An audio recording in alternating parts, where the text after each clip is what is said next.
أما بعد فإن خير الحديث كتاب الله وخير الحدي حدي محمد صلى الله عليه وسلم وشر الأمور محدثاتها وكل محدثة بدعة وكل بدعة ضلالة. أعوذ بالله من الشيطان الرجيم. بسم الله الرحمن الرحيم. يا أيها الذين آمنوا اتقوا الله حق تقاته ولا تموتن إلا وأنتم مسلمون. ബഹുമാന്യരായ സഹോദരന്മാരെ, സഹോദരികളെ, ജീവിതത്തിൽ കഴിവിന്റെ പരമാവധി അള്ളാഹുവിനെ സൂക്ഷിച്ചുകൊണ്ട് ജീവിക്കുകയും അള്ളാഹുവിന് ഇഷ്ടമുള്ള പ്രവർത്തനങ്ങൾ പരമാവധി ജീവിതത്തിന്റെ ഭാഗമാക്കി അള്ളാഹുവിന് ഇഷ്ടമില്ലാത്ത പ്രവർത്തനങ്ങളിൽ നിന്ന് പരമാവധി മാറി നിന്നുകൊണ്ട് നല്ല മനുഷ്യരായി ജീവിക്കാൻ പരിശ്രമിക്കണമെന്ന് എന്നോടും നിങ്ങളോടും നമ്മുടെ എല്ലാം പരലോക രക്ഷയ്ക്ക് വേണ്ടി ആമുഖമായി ഉണർത്തുകയാണ്, വസിയത്ത് ചെയ്യുകയാണ്. മരണപ്പെടുന്ന സമയത്ത് ലാ ഇലാഹ ഇല്ലല്ലാഹ് എന്ന കലിമത്തു തൗഹീദ് ഉച്ചരിച്ചുകൊണ്ട് മരിക്കാനും അതിനനുസരിച്ചുകൊണ്ട് സൽക്കർമ്മങ്ങൾ ചെയ്യാനുള്ള ഈമാനും തഖ്വയും അല്ലാഹു സുബ്ഹാനഹു വ തആല നമുക്ക് പ്രദാനം ചെയ്യുമാറാകട്ടെ. മഹാനായ ഉഖബത്ത് ബിൻ ആമിർ റളിയല്ലാഹു അൻഹുവിന് സ്വർഗം ലഭിക്കാൻ, നരകത്തിൽ നിന്ന് രക്ഷപ്പെടാൻ പ്രവാചകൻ സ്വല്ലല്ലാഹു അലൈഹി വസല്ലമ നൽകിയ 3 ഉപദേശങ്ങളിലെ ഒരു ഉപദേശമാണ് കഴിഞ്ഞയാഴ്ച നാം സൂചിപ്പിച്ചത്. നീ നിന്റെ നാവിനെ പിടിച്ചു വെക്കുക, എങ്കിൽ നിനക്ക് രക്ഷപ്പെടാം എന്നതായിരുന്നു ഇത്. രണ്ടാമത്തേത് പ്രവാചകൻ സ്വല്ലല്ലാഹു അലൈഹി വസല്ലമ അദ്ദേഹത്തിന് നൽകിയത് വൽ യസഅക ബൈതക, നിന്റെ വീടിനെ നീ വിശാലമാക്കുക എന്നതാണ്. ഒരു മനുഷ്യനെ സംബന്ധിച്ചിടത്തോളം അവന്റെ ജീവിതത്തിലെ നന്മ തിന്മകൾ അവൻ അനുഭവിക്കുന്നത് യഥാർത്ഥത്തിൽ വീട്ടിൽ നിന്നാണ്. മാതാപിതാക്കൾ എന്ന നിലക്ക് നമുക്ക് ഒരുപാട് ഉപദേശങ്ങളും നിർദ്ദേശങ്ങളും നിരന്തരമായി നമ്മുടെ മക്കൾക്ക് നൽകാം. എന്നാൽ എന്റെ വീട് എന്താണ് എന്ന് ഓരോ കുട്ടിക്കും ഓരോ മനുഷ്യനും ആ വീടിന്റെ പശ്ചാത്തലത്തിൽ നിന്നുകൊണ്ട് യഥാർത്ഥത്തിലുള്ള അനുഭവങ്ങൾ അവനുണ്ടാകും. അപ്പൊ അങ്ങനെ അനുഭവങ്ങളുള്ള ഒരു വീട്ടിൽ നിന്ന് നല്ല അനുഭവങ്ങൾ മാത്രം നമ്മുടെ മക്കൾക്ക് ലഭിച്ചു കഴിഞ്ഞാൽ അവർ സമൂഹത്തിനും സമുദായത്തിനും നാടിനും രാജ്യത്തിനുമൊക്കെ ഉപകാരപ്പെടുന്നവരായി തീരും. അപ്പൊ വീടിന്റെ വിശാലത എന്നത് നമ്മുടെ സാന്നിധ്യം നമ്മുടെ വീടിനെ നന്മ കൊണ്ട് വിശാലമാക്കണം. അതിലൊന്നാമത്തെ ഭാഗം എന്നത് ആരാധനാ കർമ്മങ്ങൾ വളരെ പ്രധാനപ്പെട്ട ഒന്നാണ്. അള്ളാഹുവിനെ ഓർക്കുന്ന, അള്ളാഹുവിനെ സ്മരിക്കുന്ന വീടുകളായി മാറാൻ നമ്മുടെ വീടുകൾക്ക് സാധിക്കേണ്ടതുണ്ട്. വീട് എന്നത് വീട്ടിൽ വളരെ കുറച്ച് അംഗങ്ങളെ പുതിയ വീടിന്റെ സിസ്റ്റത്തിലൊക്കെ ഉണ്ടാവുള്ളൂ. അണുകുടുംബങ്ങളായി തീരുന്ന ഒരവസ്ഥയാണ്. ഭാര്യ, ഭർത്താവ്, 2-3 മക്കൾ, ഏതെങ്കിലുമൊക്കെ ഒരു വീട്ടിൽ മാതാവും പിതാവും, ഇങ്ങനെ ചെറിയ ഒരു കുടുംബമാണ് എല്ലാ വീടുകളിലും ഉള്ളത്. ഈ വീട് അള്ളാഹുവിനെ സ്മരിക്കുന്ന വീടുകളാകുക എന്നത് വളരെ പ്രധാനപ്പെട്ട ഒന്നാണ്. അങ്ങനെ അള്ളാഹുവിനെ സ്മരിക്കുന്ന, അള്ളാഹുവിനെ ഓർക്കുന്ന വീടുകളായി തീരുകയും അള്ളാഹുവിന് ഇഷ്ടമില്ലാത്ത കാര്യങ്ങൾ നടക്കാത്ത ഒരു വീടായി തീരാൻ നമ്മുടെ വീടിനെ നാം മാറ്റിയെടുക്കേണ്ടതുണ്ട്. അല്ലാഹു സുബ്ഹാനഹു വ തആല പ്രവാചകൻ സല്ലല്ലാഹു അലൈഹി വസല്ലമ മനുഷ്യരുടെ 3 അനുഗ്രഹങ്ങളിൽ ഒന്നായി വീടിനെ സൂചിപ്പിക്കുന്നുണ്ട്. നല്ല ഒരു ഇണയുണ്ടാകുക, നല്ല ഒരു വീടുണ്ടാകുക, നല്ല ഒരു വാഹനം ഉണ്ടാകുക എന്നതൊക്കെ മനുഷ്യരുടെ സൗഭാഗ്യങ്ങളിൽപ്പെട്ട ഒന്നാണ് എന്ന് അള്ളാഹുവിന്റെ പ്രവാചകൻ പറഞ്ഞിട്ടുണ്ട്. അപ്പൊ നമുക്കൊക്കെ അള്ളാഹുവിന്റെ അനുഗ്രഹത്താൽ വീടുള്ള കുറെ ആളുകൾ ഉണ്ടാവും. അപ്പൊ ഇത് നമ്മുടെ പ്രത്യേകിച്ച് നമ്മുടെ മലപ്പുറം, കോഴിക്കോട്, കാസർഗോഡ് ജില്ലകളിലൊക്കെ ഗൾഫിലേക്ക് കുറെ സാധുക്കളായ പാവപ്പെട്ട പ്രവാസികളായ ആളുകൾ പോവുകയും അവർ അവരുടെ ജീവിതത്തിന്റെ വളരെ പ്രധാനപ്പെട്ട ഒരു ഭാഗം അവിടെ കഷ്ടപ്പെട്ട് ശരിയായി ഒന്ന് ഉറങ്ങാൻ ഒരു ബെഡില്ലാതെ, അതല്ലെങ്കിൽ സ്വതന്ത്രമായി ഒന്ന് കിടന്നുറങ്ങാൻ കഴിയാതെ അവർ അവിടെ ജീവിക്കുകയാണെങ്കിലും നാട്ടിലുള്ള ഭാര്യക്കും മക്കൾക്കുമൊക്കെ നല്ല ഒരു വീട് ഒരുക്കി കൊടുക്കാൻ അവർ ശ്രദ്ധിക്കുന്നു. അപ്പോൾ വീട് എന്നത് വലിയ അനുഗ്രഹമാണ്. ആ വീട് അള്ളാഹുവിനെ ഓർക്കുന്ന വീടാകണം എന്നത് നമ്മളാണ് തീരുമാനിക്കേണ്ടത്. അതിൽ ഉപ്പമാർക്ക് വലിയ പങ്കുണ്ട്. കുടുംബനാഥൻ എന്നത് കേവലം അബ്ബ് അല്ലെങ്കിൽ വാലിദ് എന്നൊക്കെ പറഞ്ഞാൽ അതൊരു ഉത്തരവാദിത്തമാണ്. ബാപ്പയാകുക എന്നത് ഒരു ഉത്തരവാദിത്തമാണ്. അപ്പൊ നമ്മുടെ വീട്, നമ്മുടെ കീഴിൽ കഴിയുന്ന നമ്മുടെ ഭാര്യ, നമ്മുടെ മക്കൾ, നമ്മൾ അള്ളാഹുവിന് ഇഷ്ടമില്ലാത്ത ഒരു കാര്യം എന്റെ വീട്ടിൽ ഉണ്ടാകുകയില്ല എന്ന് മാത്രമല്ല, അള്ളാഹുവിന് ഇഷ്ടമുള്ള കാര്യങ്ങൾ എന്റെ വീട്ടിൽ ഉണ്ടാകുമെന്നത് നമ്മൾ തീരുമാനിക്കണം. എന്തെങ്കിലും ആയിക്കോട്ടെ വീട്ടില് എന്ന് നമ്മൾ വിചാരിക്കരുത്. അങ്ങനെ വിചാരിച്ചാൽ രക്ഷയില്ല. പ്രവാചകൻ സല്ലല്ലാഹു അലൈഹി വസല്ലം പറഞ്ഞു, മസലുൽ ബൈത്തുല്ലദീ യുദ്കറുല്ലാഹു ഫീഹി വൽ ബൈത്തുല്ലദീ ലാ യുദ്കറുല്ലാഹു ഫീഹി മസലുൽ ഹയ്യി വൽ മയ്യിത്ത്. അള്ളാഹുവിനെ ഓർക്കുന്ന വീടും അള്ളാഹുവിനെ ഓർക്കാത്ത വീടും അതിന്റെ ഉപമ, അള്ളാഹുവിനെ ഓർക്കുന്ന വീടാണ് ജീവിച്ചിരിക്കുന്ന വീട്, ഹയ്യായ വീട്. അല്ലാത്തത് മയ്യിത്തായ വീടാണ്. അത് ചലനമില്ലാത്ത വീടാണ്. അവിടെ കുറെ സംഗതികൾ ഉണ്ടാകും. ഒരു പക്ഷേ AC ഉണ്ടാകും, അതുപോലെ തന്നെ കുറെ ഉപകരണങ്ങൾ ഉണ്ടാകും, കുറെ ഭൗതികമായ സംവിധാനങ്ങൾ ഉണ്ടാകും.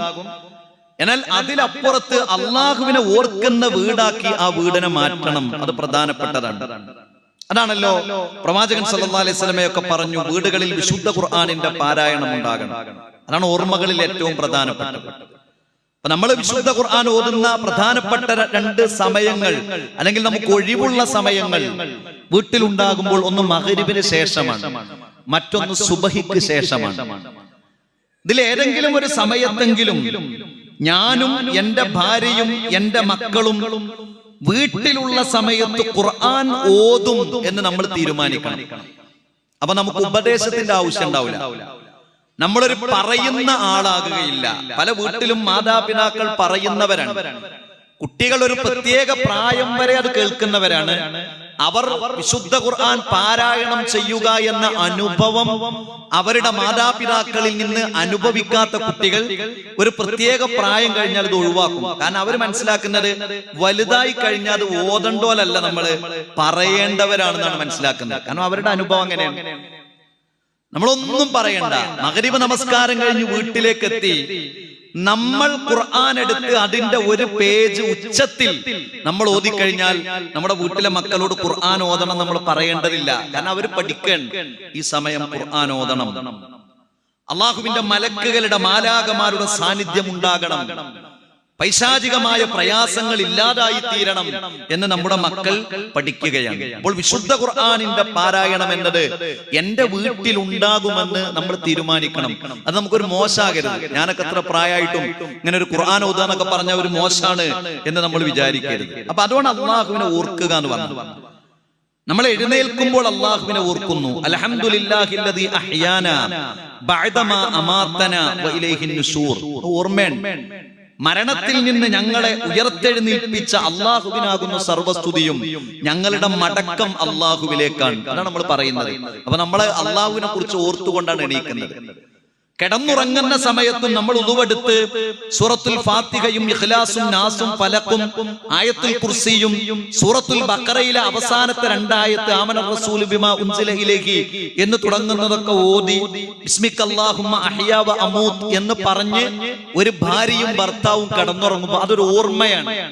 ഇതിന് കൂടുതൽ സമയമൊന്നും വേണ്ട. ഒരു 2-3 മിനിറ്റ് കൊണ്ട് ഈ പറഞ്ഞതൊക്കെ തീരും. അതൊരു ഓർമ്മയാണ്. ഇതാണ് അള്ളാഹുവിനെ കുറിച്ച് ഓർക്കുന്ന വീടുകളായി നമ്മുടെ വീടുകൾ മാറണം. ഇത് നമ്മുടെ കുട്ടികൾ പഠിക്കണം. എങ്ങനെ? പറഞ്ഞു കൊടുത്തിട്ടല്ല, അനുഭവിച്ചു പഠിക്കണം. റസൂൽ സല്ലല്ലാഹു അലൈഹി വസല്ലം പറഞ്ഞു, ഇജഅലു ഫീ ബുയൂതികും മിൻ സ്വലാത്തികും വലാ തത്തഖിദൂഹാ ഖുബൂറ. നിങ്ങൾ നിങ്ങളുടെ വീടുകളിൽ നിങ്ങൾ നമസ്കരിക്കണം. ഏത്? സുന്നത്ത് നമസ്കാരങ്ങൾ, ഫർളായിട്ടുള്ള നമസ്കാരങ്ങൾ നമുക്ക് പള്ളിയിലാണ്. അടിയന്തരമായ ചില സാഹചര്യങ്ങളിലാകാം. അപ്പൊ സുന്നത്ത് നമസ്കാരങ്ങൾ വീട്ടിൽ നിന്ന് നിങ്ങൾ നമസ്കരിക്കൂ. അത് പള്ളികളിൽ വെച്ച് നമസ്കരിക്കുന്നതിനേക്കാൾ ശ്രേഷ്ഠത വീട്ടിലാണ്. വലാ തത്തഖിദൂഹാ ഖുബൂറ, നിങ്ങൾ നിങ്ങളുടെ വീടിനെ ശ്മശാനങ്ങളാക്കരുത്, ഖബറുകളാക്കരുത്. നമുക്ക് സുന്നത്ത് നിസ്കരിക്കാം. നമ്മുടെ ഭാര്യയും മക്കളും പെൺകുട്ടികളും ഉണ്ടെങ്കിൽ അവരോട് നമുക്ക് നിർദ്ദേശം കൊടുക്കാം. ഞങ്ങൾ പള്ളിയിൽ പോയി നിസ്കരിക്കുമ്പോ നിങ്ങൾ വീട്ടിൽ ജമാഅത്തായി നിസ്കരിക്കണം കേട്ടോ. ഇടക്കൊക്കെ അവർക്ക് തെറ്റും, പക്ഷെ ഇതിങ്ങനെ പറഞ്ഞുകൊണ്ടിരിക്കുക എന്നുള്ളതാണ് നമ്മുടെ ആണുങ്ങളുടെ ഒരു ഏർപ്പാട്. നമ്മൾ മനസ്സിലാക്കണം, ഇത് എത്രത്തോളം നടക്കണുണ്ട് എന്നുള്ളതല്ല. കുറെ പറയുമ്പോ കുറെയൊക്കെ നടക്കും. അപ്പൊ വീട്ടിൽ നമസ്കാരമായി, വിശുദ്ധ ഖുർആൻ പാരായണമായി, പ്രാർത്ഥനകളായി ഇത് നമ്മൾ ശ്രദ്ധിച്ചാൽ ചിലത് ഇങ്ങോട്ട് അക്കമഡേറ്റ് ചെയ്തു കഴിഞ്ഞാൽ വേണ്ടാത്തത് ഇവിടുന്ന് അങ്ങനെ പോകും.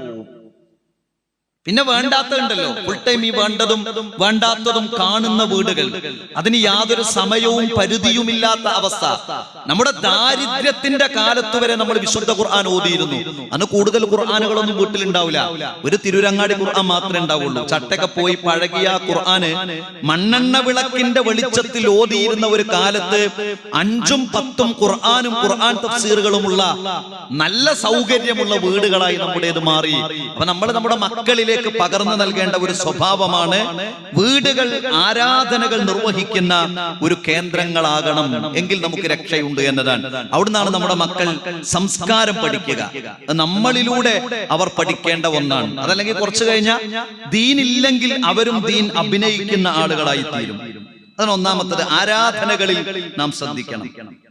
രണ്ടാമത്തേത്, കുടുംബത്തിൽ ഭാര്യയും ഭർത്താവും ഈ പറഞ്ഞതുപോലെ മാതാപിതാക്കളും മക്കളും ഇങ്ങനെ ഒരു ചെറിയ കുടുംബമാണ്.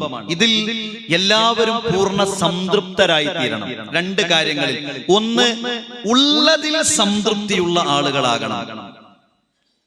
ഉള്ളതിൽ സംതൃപ്തിയുള്ള ആളുകളാകണം. അത് ഭക്ഷണമാണെങ്കിലും സൗകര്യമാണെങ്കിലും വസ്ത്രമാണെങ്കിലും നമുക്കുള്ളതിൽ സംതൃപ്തിയോടുകൂടി ജീവിക്കാൻ കഴിഞ്ഞാൽ അവിടെ ഭർത്താവിന് നല്ല സുഖമാണ്, ഭാര്യക്ക് നല്ല സുഖമാണ്, മക്കൾക്കും നല്ല സുഖമാണ്. ഇതാണ് ഉള്ളതിൽ സംതൃപ്തിയുള്ളവരാവുക. അല്ലെങ്കിൽ ഭയങ്കര പ്രയാസമാണ്. അല്ലെങ്കിൽ ആ വീട്ടിലൊരു സുഖം ഉണ്ടാവില്ല, ഭർത്താവിന് വീട്ടിൽ നിൽക്കാനൊരു സുഖം ഉണ്ടാവില്ല. കാരണം അങ്ങനെ ഭാര്യ എപ്പോഴും പരാതി പറഞ്ഞുകൊണ്ടേയിരിക്കും. മക്കൾ കുറെ ആവശ്യങ്ങൾ ഉന്നയിച്ചുകൊണ്ടേയിരിക്കും. അവരെ പറഞ്ഞിട്ട് കാര്യമില്ല, അവര് റീൽസിന്റെയും ഷോർട്സിന്റെയും ലോകത്താണ് ജീവിക്കുന്നത്, സ്വപ്ന ലോകത്താണ്. അവർക്ക് കുറെ ആവശ്യങ്ങൾ ഉണ്ടാകും. അപ്പൊ ഉള്ളതിൽ സംതൃപ്തിയോടുകൂടി ജീവിക്കുക എന്നതാണ് ഒന്നാമത്തേത്. രണ്ടാമത്തേത്, നമ്മുടെ ഇടപെടൽ മൂലം എല്ലാവരും സംതൃപ്തരാകണം. അപ്പൊ ഭർത്താവ് എന്നുള്ള നിലക്ക് നമ്മുടെ ഇടപെടൽ നമ്മുടെ ഭാര്യക്ക് സംതൃപ്തി ഉണ്ടാകണം. ഇനിയിപ്പോ വീട്ടിലാണ് ചെന്നാലെന്ന് വിചാരിക്കരുത്, അല്ലെങ്കിൽ അയാളുടെ വീട്ടിലേക്ക് എത്തിയാലെന്ന് വിചാരിക്കരുത്. ഒന്നിട്ട് എത്തിയിരുന്നെങ്കിൽ എന്ന് നമ്മളെ കുറിച്ച് വിചാരിക്കണം. എന്താ? അതാണ് ദീൻ എന്ന് പറഞ്ഞ, അതാണ് ദീന്. ചില ആളുകൾക്കൊക്കെ ഈ ദീൻ, മതം, അയാൾക്ക് വല്ലാതെ മതത്തിന്റെ കാര്യങ്ങൾ ശ്രദ്ധിക്കുന്ന ഒരാളാണ്. അതുകൊണ്ട് തന്നെ ഭയങ്കര പ്രയാസമാണ് വീട്ടിൽ നിന്നൊരു ഭാര്യ പറയില്ല. കാരണം മതത്തിന്റെ കാര്യം ശ്രദ്ധിക്കുന്നവന്റെ സ്വഭാവം ആദ്യം ശരിയായി കഴിഞ്ഞാൽ പിന്നെ ഒരു മതവും ഇല്ലാത്ത ഭാര്യ കൂടി നമ്മുടെ കൂടെ കൂടും. നമ്മുടെ സ്വഭാവം വളരെ മോശമായി തീരും ചെയ്യുക. നമ്മുടെ ആരാധനകൾ നല്ലവണ്ണം ശ്രദ്ധിക്കും ചെയ്ത് കഴിഞ്ഞാല് ഭാര്യക്ക് നമ്മളെ കുറിച്ചൊരു മതിപ്പുണ്ടാവില്ല. രണ്ടുണ്ടാകണം നമ്മുടെ അടുത്ത്. നമ്മുടെ ആരാധനകൾ നല്ല ശ്രദ്ധയുള്ള ആളാകണം, വിശുദ്ധ ഖുർആൻ പാരായണം ചെയ്യണം, നമസ്കാരത്തിന്റെ കാര്യത്തിൽ ശ്രദ്ധിക്കണം, ദിക്റും ദുആയൊക്കെ ശ്രദ്ധിക്കണം, ഭാര്യയെ നന്മകൾ ഉപദേശിക്കണം. അതിന്റെ കൂടെ നമ്മുടെ സ്വഭാവം നന്നാവുമ്പോ ഭാര്യ മനസ്സിലാക്കും, എന്തറിയോ, ഇയാൾ നന്നായിട്ടുണ്ട്, ഇത് ഞാനും നന്നാകേണ്ട ഒന്നാണ്. കാരണം എന്താ? നമ്മുടെ സ്വഭാവം കൂടി നന്നായി. അപ്പൊ നമ്മുടെ ഇടപെടൽ നമ്മുടെ ഭാര്യക്ക് അസ്വസ്ഥത ഉണ്ടാക്കരുത്, ഭാര്യയുടെ ഇടപെടൽ നമുക്ക് അസ്വസ്ഥത ഉണ്ടാക്കരുത്, മക്കളുടെ ഇടപെടൽ മാതാപിതാക്കൾക്ക് അസ്വസ്ഥത ഉണ്ടാക്കരുത്, മാതാപിതാക്കളുടെ ഇടപെടൽ മക്കൾക്കും അസ്വസ്ഥത ഉണ്ടാക്കരുത്. എല്ലാവരും പൂർണ്ണ സംതൃപ്തിയുള്ള ആളുകളായി തീരുക എന്നത് നിന്റെ സാന്നിധ്യം കൊണ്ട് നീ നിന്റെ വീടിനെ വിശാലമാക്കണം എന്ന് പ്രവാചകൻ സല്ലല്ലാഹു അലൈഹി വസല്ലം പറയുകയാണ്. നിന്റെ സാന്നിധ്യം കൊണ്ട് നിന്റെ വീട്ടിൽ വിശാലതയുണ്ടാകണം. അപ്പൊ പ്രായമുള്ള ആളുകൾ വീട്ടിലുണ്ടാവും, ആദരിക്കണം. നമ്മൾ മാത്രല്ല, നമ്മുടെ വീട്ടിൽ നമ്മുടെ മാതാവുണ്ട്, നമ്മുടെ പിതാവുണ്ട്. നമ്മുടെ മാതാവിനെയും പിതാവിനെയും നമ്മുടെ മക്കൾ വരെ അവരെ ബഹുമാനിക്കണം. അവർക്ക് കുറച്ച് കാര്യങ്ങളെ ആവശ്യം ഉണ്ടാവുള്ളൂ. പ്രായമായ മാതാപിതാക്കളെ സംബന്ധിച്ചിടത്തോളം അവർക്ക് ആവശ്യമായ മരുന്ന്, അവർക്ക് ആവശ്യമായ ഭക്ഷണം, അവരോട് കുറച്ച് സമയം സംസാരിച്ചിരിക്കാൻ കുറച്ച് ആളുകൾ, അവരെ പരിഗണിക്കുന്ന ഒരു വീട്, അത്രയേ അവർക്ക് അജണ്ട ഉണ്ടാവുള്ളൂ. നമുക്കൊക്കെ പ്രായമുള്ള ഉമ്മാരും ബാപ്പാരും ഉണ്ടായിരുന്നതല്ലേ. അല്ലെങ്കിൽ ഇപ്പോഴും ഇല്ലേ? എന്തായിരുന്നു അവർക്ക് ആവശ്യം? അവരൊരു കുടുംബത്തിന്റെ ഉത്തരവാദിത്തം ഏറ്റെടുത്ത ആളുകളായിരുന്നു. വളരെ പ്രയാസത്തോടുകൂടി എല്ലാ അജണ്ടകളും സ്വയം ഏറ്റെടുത്ത് പിതാവ് മരണപ്പെട്ടതിന് ശേഷവും ഒരുപാട് മക്കളെ നൊന്ത് പോറ്റി വളർത്തിയ മാതാക്കൾ ഉണ്ടാകും. പ്രായമായി കഴിഞ്ഞാൽ അവർക്ക് വേണ്ടതെന്താ? അത്രയും കാലം അവരായിരുന്നു ആ വീടിന്റെ ആളുകൾ, അത്രയും കാലം ആ പിതാവായിരുന്നു ആ വീടിന്റെ ആള്, അത്രയും കാലം മാതാവാണ് ആ വീടിന്റെ ആള്. ഇപ്പൊ ബിസിനസ്സും കാര്യങ്ങളൊക്കെ ആണെങ്കിൽ മക്കളെ ഏൽപ്പിച്ചു കൊടുത്തു, അല്ലെങ്കിൽ അദ്ദേഹം ഒരുപാട് കാലം അധ്വാനിച്ചു, ഇപ്പൊ ഒന്നിനും കഴിയില്ല, അദ്ദേഹം ഒരു റൂമിൽ ഇരിക്കുകയാണ്, അദ്ദേഹത്തിന് സുഖമല്ല, അപ്പൊ അവർക്ക് കൂടുതൽ അജണ്ട ഒന്നും ഉണ്ടാവില്ല. അവരുടെ അജണ്ട എന്ന് പറഞ്ഞാൽ സമയത്തിന് അവർക്ക് പറ്റിയ ഭക്ഷണം ലഭിക്കണം. അത് നമ്മുടെ ഭാര്യമാർ ശ്രദ്ധിക്കേണ്ടതാണ്. കുറച്ചു കാലം ഇതൊക്കെ ഉണ്ടാവുള്ളൂ. ആരും ആരെക്കൊണ്ടും ഇടങ്ങേറാകരുത് എന്നാണല്ലോ നമ്മളൊക്കെ പ്രാർത്ഥന, അല്ലേ? കുറച്ചു കാലം ഉണ്ടാവുള്ളൂ. പക്ഷെ ആ കാലത്ത് അവർക്ക് പറ്റിയ ഭക്ഷണം കൊടുക്കാൻ നമുക്ക് കഴിയണം. അവർക്ക് ആശ്വാസകരമായ സമാധാനപൂർവമായ വാക്കുകൾ അവരോട് പറയാൻ നമുക്ക് കഴിയണം. അവർക്ക് സമയത്തിന് മരുന്നെടുത്തു കൊടുക്കാൻ നമുക്ക് കഴിയണം. അതൊന്നും കഴിഞ്ഞിട്ടില്ലെങ്കിൽ ആ സങ്കടം പിന്നെ നമ്മൾ മരിക്കോളം നമുക്ക് തീരൂല. കഴിഞ്ഞാലോ നമുക്ക് എപ്പോഴും ഒരു ആത്മസംതൃപ്തി ഉണ്ടാവും. ഞാൻ എന്റെ തിരക്കുകൾക്കിടയിലും എന്ത് കാര്യത്തിനിടയിലും ഞാനത് ശ്രദ്ധിച്ചിരുന്നല്ലോ, നമുക്കൊരു ആത്മസംതൃപ്തി ഉണ്ടാകും. അപ്പൊ മക്കൾ എന്ന നിലക്ക് നമ്മളെ കുറിച്ച് അവർ പറയണം. എന്റെ കുട്ടിയെ, അല്ലെങ്കിൽ നമ്മെ കുറിച്ച് നല്ല അഭിപ്രായങ്ങൾ നമ്മുടെ മാതാപിതാക്കൾ പറയണം. അത്ര ചെയ്തു കൊടുത്താൽ അത് പറയും. അപ്പോൾ മാതാപിതാക്കൾക്ക് സംതൃപ്തി ഉണ്ടാകണം. കാരണം ഈ പ്രായം നമുക്കും വരാനുള്ളതാണ്. വിശുദ്ധ ഖുർആൻ പറഞ്ഞല്ലോ, വമൻ നുഅമ്മിറുഹു നുനക്കിസുഹു ഫിൽ ഖൽഖി അഫലാ യഅഖിലൂൻ. പ്രായമാകും തോറും അവരുടെ സൃഷ്ടിപ്പിനെ ഞാൻ തിരിച്ചു കൊണ്ടുവരുന്നതാണ്. അതായത് എന്നതാണ് വിശദീകരണം. പ്രായം കണ്ട് തിരിച്ചു കൊണ്ടുവരിക എന്ന് പറഞ്ഞാല് ദുർബലതയിലേക്കും പ്രയാസത്തിലേക്കും നിങ്ങളുടെ ജീവിതത്തെ മാറ്റും, നിങ്ങളെ മടക്കിക്കൊണ്ടിരുന്നു. നമുക്കൊക്കെ വരാനുള്ളതാണ്. പ്രായമുള്ളവരെ വീട്ടിൽ നമ്മൾ ആദരിക്കണം, ബഹുമാനിക്കണം. ഭാര്യമാരോട് മാന്യമായി പെരുമാറണം. നിങ്ങൾ ആലോചിച്ച് നോക്കൂ, ഈ അടുത്ത് വളരെ മോശമാണ്, സമുദായത്തിന് തന്നെ മോശമാണ്, നമ്മളതിന് ഉത്തരവാദികളൊന്നല്ല. എന്നാലും വിവാഹം കഴിഞ്ഞു കൊണ്ടുവന്ന ഒരു സ്ത്രീയോട് നമ്മളൊരു മീസാഖൻ ഖലീല, ബലിഷ്ഠമായ കരാറിലൂടെ നിക്കാഹ് ചെയ്ത് ഒരു പിതാവിൽ നിന്നൊരു വലിയിൽ നിന്ന് മഹർ നൽകി, നിങ്ങളുടെ മകളെ ഞാൻ ഏറ്റെടുത്തിരിക്കുന്നു, ഇഷ്ടപ്പെട്ടിരിക്കുന്നു, തൃപ്തിപ്പെട്ടിരിക്കുന്നു എന്നൊക്കെ പറയുന്നതോടുകൂടെ അത് ഒരു ബലിഷ്ഠമായ കരാറാണ്. അത് അള്ളാഹുവിന്റെ ഒരു ഖലാ ആണ്. ഒരു പക്ഷെ നമ്മൾ ഒരുപാട് സ്ഥലത്തൂടെ പെണ്ണ് കാണാൻ നടന്നിട്ടുണ്ടാവും. ഈ പെണ്ണിനെ കുറെ ആളുകൾ പെണ്ണ് കാണാൻ വന്നിട്ടുണ്ടാവും. പക്ഷെ അവിടെ ഒന്നും കല്യാണം നടന്നില്ലല്ലോ. കല്യാണം നടന്നത് നമ്മളും നമ്മുടെ ഭാര്യയും തമ്മിലാണ്. അത് അള്ളാഹുവിന്റെ ഒരു വിധിയാണ്, ഖലാ ആണ്. അത് നമ്മൾ ഏറ്റെടുത്ത് കഴിഞ്ഞാൽ അവരോട് നമ്മൾ മാന്യമായി ഇടപഴകണം. അവിടെയാണ് ഒരു ചെറുപ്പക്കാരൻ, പത്രങ്ങളിലൂടെ നമ്മൾ വായിച്ചത് നിറം പോരാ, അവൾക്ക് ഇംഗ്ലീഷ് വേണ്ടത്ര സംസാരിക്കാൻ കഴിയൂല എന്നൊക്കെ ഇങ്ങനെ പറയണം. വിവാഹം കഴിഞ്ഞ് ചില ആളുകളൊക്കെ 45ഉം 50ഉം വയസ്സായാലും ചില ആളുകളൊക്കെ ഇങ്ങനെ ഭാര്യയുടെ മുഖത്ത് നോക്കി, എന്തപ്പ എന്നെ കാണാനൊന്നും ഒരു ഗ്ലാമർ ഇല്ലല്ലോ, എന്തപ്പല്ലെങ്കിൽ എന്റെ ഒരു ചേല്, എന്തപ്പല്ലെങ്കിൽ എന്റെ ഒരു കോലം, എന്തപ്പ എന്റെ വീട്ടുകാരുടെ അവസ്ഥ എന്നൊക്കെ പലവട്ടം ചോദിക്കുന്ന ആളുകൾ ഉണ്ടാവും. ഇവനൊരിക്കലും ബോധ്യമായിട്ടില്ല അവന് 10-50 വയസ്സായിട്ടുണ്ട് എന്നുള്ളത്. ഇവന്റെ ബുദ്ധികളാണ് പോയപ്പോഴും വേറൊരു പെണ്ണിട്ടുന്നുള്ളതാണ്. അവൾ മാന്യയായതുകൊണ്ടാണ് തിരിച്ചു പറയാത്തത്. പെണ്ണ് മാന്യയായതുകൊണ്ടാണ് നമ്മളിങ്ങനെ ജോലിയൊക്കെ കഴിഞ്ഞ് ഇങ്ങനെ തിരിച്ചു വരുമ്പോ, അവൾ അടുക്കളയിൽ നിന്ന് ജോലി കഴിഞ്ഞ് തിരിച്ചു വരുമ്പോഴാണത് ചോദിക്കണേ. നമ്മൾ ജോലിയൊക്കെ കഴിഞ്ഞ് ഇങ്ങനെ തിരിച്ചു വരുമ്പോ എന്താ നിങ്ങളെ കോലം എന്നൊക്കെ നമ്മളോട് ചോദിച്ചാൽ അങ്ങനെ ഉണ്ടാവും. നമ്മൾ എത്ര ആളുകൾ അഡ്ജസ്റ്റ് ചെയ്യും? നമ്മുടെ ഭാര്യമാർ മാന്യരായതുകൊണ്ടാണ് തിരിച്ചൊന്നും പറയാത്തത്. ആ മാന്യതയെ ഭർത്താക്കന്മാരെന്ന നിലക്ക് നമ്മൾ ചൂഷണം ചെയ്യരുത്. അവരോട് മാന്യമായി പെരുമാറണം. അല്ലാഹുവിന്റെ റസൂൽ എന്താ പറഞ്ഞതെന്നറിയോ? അക്മലുൽ മുഅ്മിനീന ഈമാനൻ അഹ്സനുഹും ഖുൽഖാ. നല്ല സ്വഭാവമുള്ള ആളുകൾ, പൂർണ്ണമായ വിശ്വാസമുള്ള ആളുകൾ, വഖിയാറുക്കും ഖിയാറുക്കും ലിഅഹ്ലിഹി, തന്റെ കുടുംബത്തോട് ഭാര്യയോട് മാന്യമായി പെരുമാറുന്നവനാണ്. മറ്റൊരു ഹദീസിൽ വഅൽതഫഹും ബിഅഹ്ലിഹി, തന്റെ കുടുംബത്തോട് പ്രേമത്തോടു കൂടി ഇടപഴകുന്നവനാണ്. റസൂൽ സല്ലല്ലാഹു അലൈഹി വസല്ലം പറയാ, ഞാൻ എന്റെ ഭാര്യമാരോട് പ്രേമത്തോടു കൂടിയാണ് ഇടപഴകാറുള്ളത്. ഇത് ഭർത്താക്കന്മാരെന്ന നിലക്ക് ഇതൊക്കെ ദീനിന്റെ ഭാഗമാണ്. ഇതൊക്കെ മതത്തിന്റെ ഭാഗമായി കൊണ്ട് പഠിപ്പിക്കുകയാണ്. അപ്പൊ നമ്മുടെ ഇടപെടൽ നമ്മുടെ ഭാര്യമാർക്ക് സന്തോഷം നൽകുന്നതാകണം. അത് നിനക്ക് നരകത്തിൽ നിന്ന് രക്ഷപ്പെടാനുള്ള മാർഗമാണ്. ഭാര്യമാരാണെങ്കിലും അങ്ങനെ തന്നെ. അവർക്ക് നമ്മളോടൊരു ബാധ്യതയും കടപ്പാടും ഒക്കെ ഉണ്ട്. നേരം വെളുക്കുമ്പോ 6 മണിക്കും 7 മണിക്കും ഒക്കെ കൂലിപ്പണിക്ക് പോകുന്ന ചെറുപ്പക്കാരുണ്ടാവും. പക്ഷെ അവിടെ ഭാര്യ ചെയ്യേണ്ടത്, അവൾ കുറച്ച് നേരത്തെ എഴുന്നേറ്റ് അവന് വേണ്ട ഭക്ഷണവും അവന് വേണ്ട വെള്ളവും അവന് വേണ്ട ചായയും ഒക്കെ ഒരുക്കി കൊടുക്കുക. അത് അവളുടെ കടമയാണ്. ഒരു 40-45 വയസ്സായി കഴിഞ്ഞാൽ അതിന്റെ പേരിലൊന്നും ആരും തൊലാക്കൊന്നും പോവില്ല. ഇതൊക്കെ ഇങ്ങനെ എപ്പോഴും ശകാരിച്ചാലും ചീത്ത പറഞ്ഞാലും മാത്രമേ കുടുംബത്തിൽ നടക്കുകയുള്ളൂ എന്ന അവസ്ഥയിൽ നിന്ന് ഭാര്യയും ഭർത്താവും മാറണം. അതൊക്കെ ഒരു പ്രോസസ്സായി ഇങ്ങനെ വളരെ സ്നേഹത്തോടു കൂടി നടന്നു പോകേണ്ട ഒന്നാണ്. അയാൾ തിരിച്ചു വരുമ്പോഴേക്ക് അണിഞ്ഞൊരുങ്ങി ഭാര്യ അയാളെ സ്വീകരിക്കണം. അതൊക്കെ മതത്തിന്റെ കൺസെപ്റ്റാണ്. അയാളോട് മാന്യമായി ഇടപഴകണം. അയാൾക്ക് ആവശ്യമായത് എന്താണോ അത് അയാൾക്ക് കൊടുക്കണം.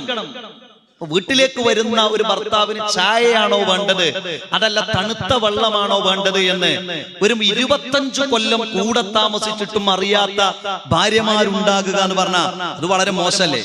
അറിയണ്ടേ എന്താണ് വേണ്ടതെന്നുള്ളത്? അപ്പൊ ഇത് ഭാര്യമാർ ശ്രദ്ധിക്കണം. നിങ്ങൾ ആലോചിച്ച് നോക്കൂ, ഭർത്താക്കന്മാർ, സ്ത്രീകൾ മനസ്സിലാക്കേണ്ട ഒന്നാണ്. ഭർത്താക്കന്മാർ പ്രവാസികളാകുന്നത് ആർക്കു വേണ്ടിയാണ്? ഒരു കല്യാണമൊക്കെ കഴിഞ്ഞ് പിന്നെ 25 വയസ്സിൽ തന്നെ കയറാണ് ഇവിടുന്ന്. പിന്നെ തിരിച്ചു വരുന്നത് ഒരു 19 വയസ്സൊക്കെ ആവുള്ളൂ. അവിടെ വരുമ്പോ വലിയ തിരക്കടുണ്ടാവില്ല. നാട്ടിൽ ഒരു ജോലിക്ക് ഇറങ്ങുന്നതോടുകൂടി പിന്നെ അയാൾ പറ്റ വയസ്സനായി. അപ്പൊ ഇത്രയും പ്രധാനപ്പെട്ട ഒരു കാലം പ്രവാസിയാകുന്നത് കുടുംബത്തിന് വേണ്ടിയാണ്, മക്കൾക്ക് വേണ്ടിയാണ്. അവരിവിടെ പലപ്പോഴും നിൽക്കാൻ വേണ്ടി പല ആളുകളും ശ്രമിച്ചിട്ടുണ്ട്. പ്രവാസികളായ പല ആളുകളും നാട്ടിലേക്ക് വരും. ഇനിയൊന്ന് നാട്ടിലൊന്ന് കുറച്ചു കാലം നിൽക്കണം എന്നവർ വിചാരിക്കും. അതിനുവേണ്ടി പല ജോലികളിലും അവർ പ്രവേശിക്കും, നിരന്തരമായി പരിശ്രമിക്കും. കുറച്ചു കാലം ഏതെങ്കിലും ഒരു കടയിൽ പോയി നിൽക്കും, അതല്ലെങ്കിൽ കുറച്ചു കാലം ഒന്ന് ഓട്ടോറിക്ഷ ഓടിയിട്ടൊന്ന് ജീവിക്കാന്ന് വിചാരിക്കും, അതല്ലെങ്കിൽ കുറച്ചു കാലം ഒന്ന് ഫ്രൂട്ട്സ് വണ്ടിയിൽ പോയി ആളുകൾക്കൊക്കെ അങ്ങനെ വിചാരിക്കും. അപ്പൊ പിന്നെ മനസ്സിലാകേണ്ടത് ഇതുകൊണ്ടൊന്നും ഇവിടെ ഒപ്പിച്ചു പോകാൻ കഴിയില്ല എന്ന് പറയുമ്പോ പിന്നെ ഇയാൾ ഇവിടുന്ന് പോകുകയാണ്. ആർക്ക് വേണ്ടിയാ പോണത്? കുടുംബത്തിന് വേണ്ടിയാ പോണത്, മക്കൾക്ക് വേണ്ടിയാ പോകുന്നത്.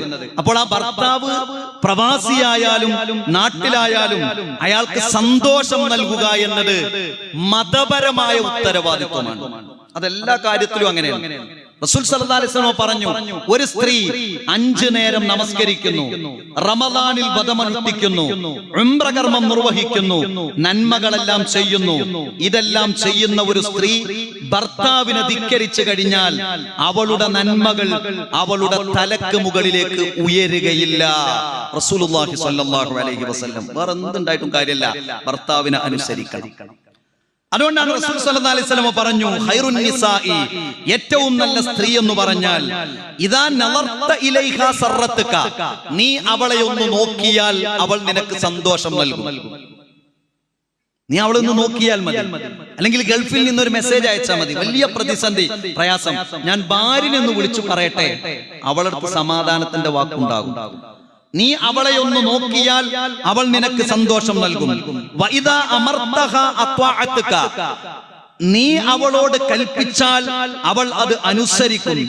വഇദാ ഗിബ്ത അൻഹാ, നിന്റെ അസാന്നിധ്യത്തിൽ ഹഫിളതുക ഫീ മാലിക വനഫ്സിഹാ, നിന്റെ അസാന്നിധ്യത്തിൽ നിന്റെ സമ്പത്തും അവളുടെ ശരീരവും അവൾ സംരക്ഷിക്കും. അവളാണ് ഏറ്റവും നല്ല പെണ്ണ് എന്ന് അള്ളാഹുവിന്റെ പ്രവാചകൻ പറയുകയാണ്. ഞാൻ സൂചിപ്പിച്ചല്ലോ, ഈ സോഷ്യൽ മീഡിയ ഒരു തരംഗമാണ് പുതിയ കാലത്ത്.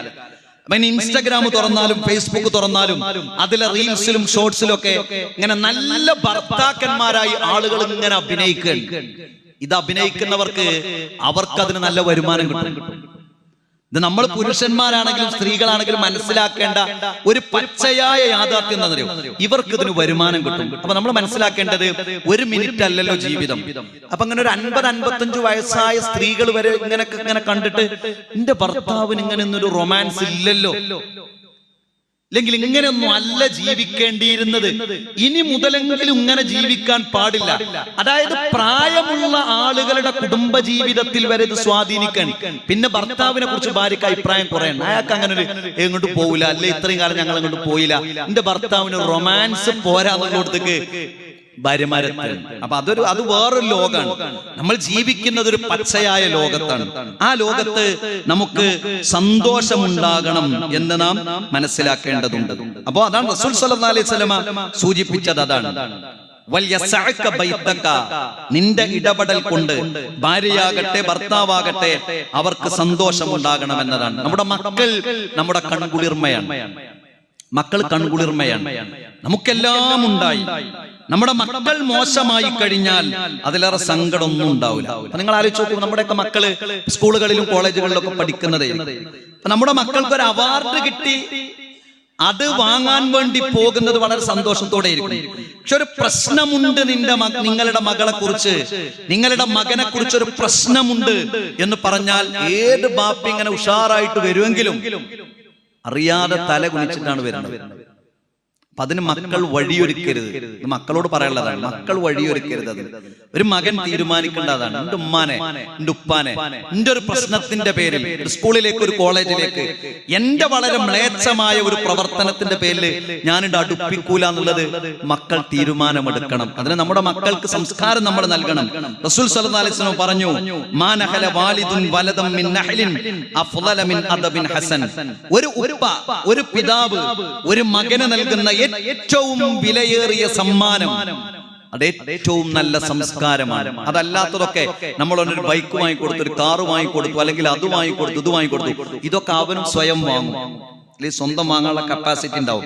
പക്ഷെ നല്ല സംസ്കാരം എന്നത് ചെറുപ്പത്തിൽ നമ്മുടെ മക്കൾക്ക് കിട്ടേണ്ടതാണ്. ഞാൻ സൂചിപ്പിച്ചത് ഉഖബത്ത് ഇബ്നു ആമിർ റളിയല്ലാഹു അൻഹുവിന് അല്ലാഹുവിന്റെ പ്രവാചകൻ നൽകിയ രണ്ടാമത്തെ ഉപദേശം, നിനക്ക് നരകത്തിൽ നിന്ന് രക്ഷപ്പെടണോ, നിന്റെ സാന്നിധ്യം കൊണ്ട് നീ നിന്റെ വീടിനെ ആരാധനാ കർമ്മത്തിലും നിന്റെ ഇടപെടൽ കൊണ്ടും ആ വീടിനെ നിനക്ക് വിശാലമാക്കാൻ കഴിയണമെന്ന് പ്രവാചകൻ സല്ലല്ലാഹു അലൈഹി വസല്ലം സൂചിപ്പിക്കുകയാണ്. ഈ നിർദ്ദേശങ്ങൾ പരമാവധി ജീവിതത്തിന്റെ ഭാഗമാക്കാൻ അല്ലാഹു സുബ്ഹാനഹു വ തആല നമ്മെ അനുഗ്രഹിക്കുമാറാകട്ടെ.